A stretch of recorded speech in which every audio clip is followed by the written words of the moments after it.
Hi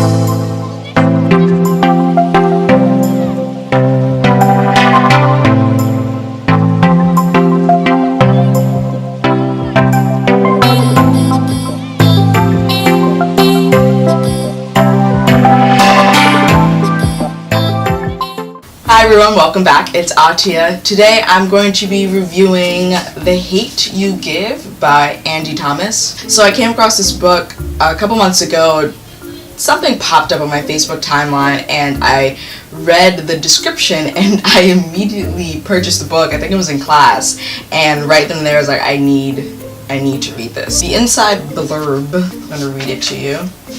60-year-old Star Carter moves between two worlds, the poor black neighborhood where she lives and the fancy suburban prep school she attends. The uneasy balance between these worlds is shattered when Star witnesses the fatal shooting of her childhood best friend, Khalil, at the hands of a police officer. Khalil was unarmed. Soon after, Khalil's death is a national headline. Some are calling him a thug, maybe even a drug dealer and a gangbanger.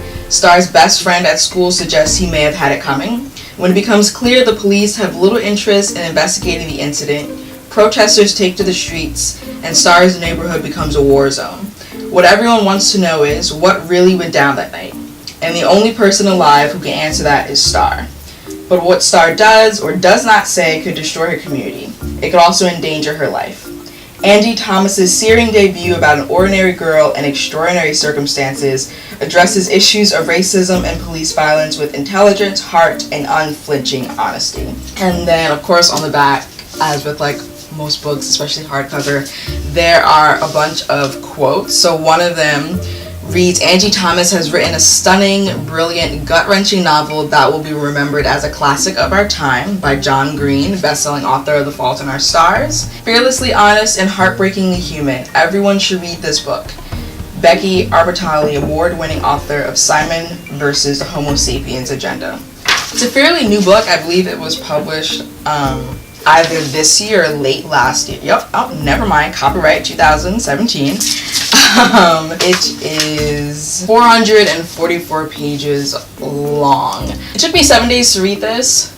I don't know why. I think when I was in the process of reading this, I was also heading to tech for one of my shows, so that could be it, because I could easily clear through 444 pages. It didn't feel like I was reading this for a week, however. It goes by super quickly. It's an amazing book. I only have one con. I was going to say this at the end, but I might as well say it now. My only con is that it doesn't last forever, which is weird because it's a book and a TV series lasts forever, and just the nature of the content and what she's writing, you definitely know that the story isn't necessarily over, especially by the way it ends. I'm not going to spoil the ending, but especially by the way it ends. So a few pros.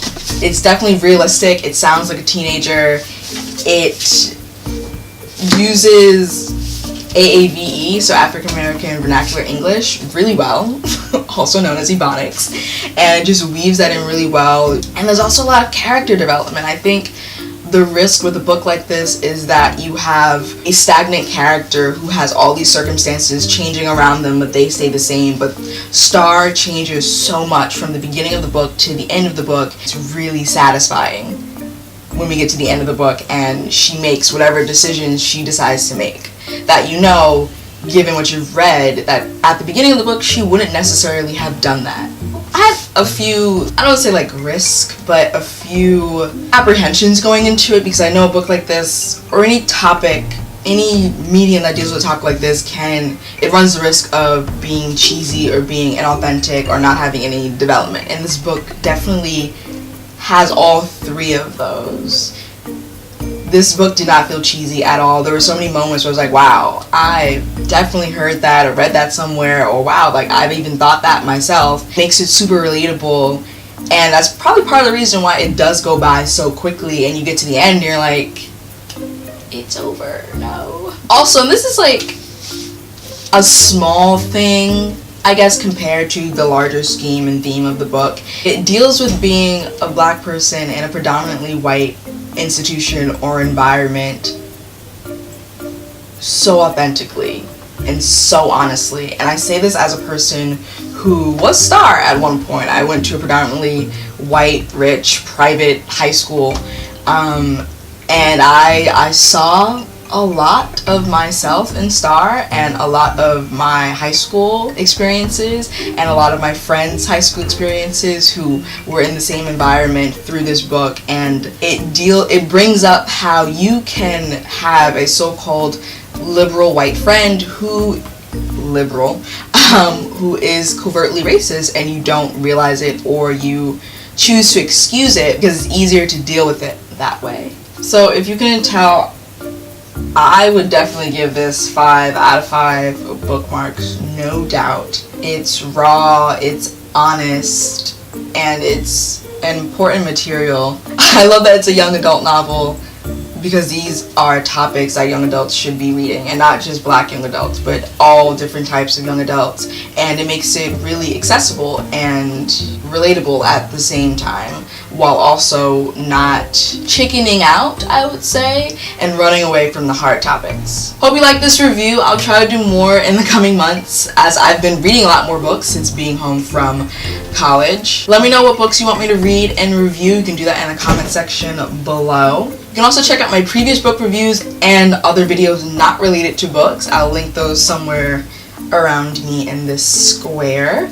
Don't forget to check out my social media handles, as well as my blog, Casual Anxiety. All of those things can be found in the info box below. Give this video a thumbs up, comment below, share with all your friends, and most importantly, subscribe. And I will see you next time. Bye.